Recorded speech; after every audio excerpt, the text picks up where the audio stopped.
वंदे मातरम, इसका जो जन जन से जुड़ाव था,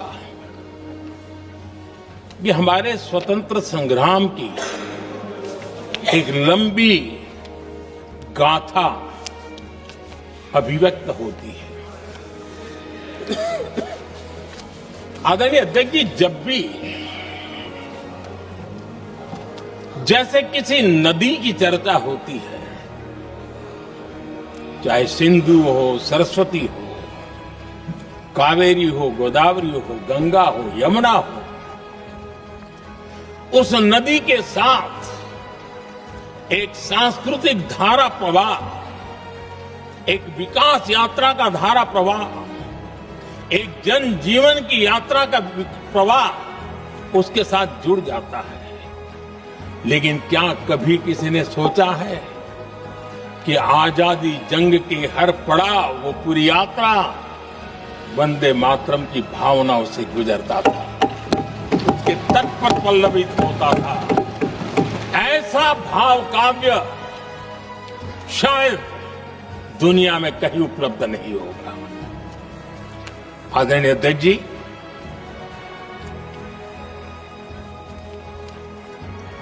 अंग्रेज समझ चुके थे कि 1857 के बाद लंबे समय तक भारत में टिकना उनके लिए मुश्किल लग रहा था। और जिस प्रकार से वो अपने सपने लेकर के आए थे, तब उनको लगा कि जब तक भारत को बांटेंगे नहीं, जब तक भारत को टुकड़ों में नहीं बांटेंगे, भारत में ही लोगों को एक दूसरे से लड़ाएंगे नहीं, तब तक यहां राज करना मुश्किल है। और अंग्रेजों ने बांटो और राज करो इस रास्ते को चुना और उन्होंने बंगाल को इसकी प्रयोगशाला बनाया,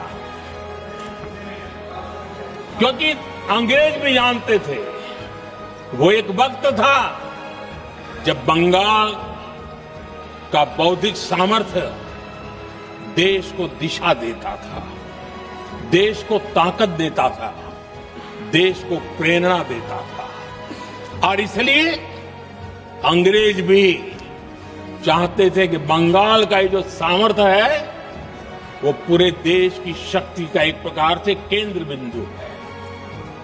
और इसलिए अंग्रेजों ने सबसे पहले बंगाल के टुकड़े करने की दिशा में काम किया।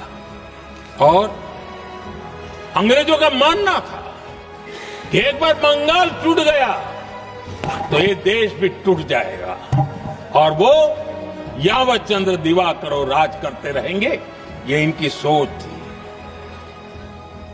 1905 में अंग्रेजों ने बंगाल का विभाजन किया,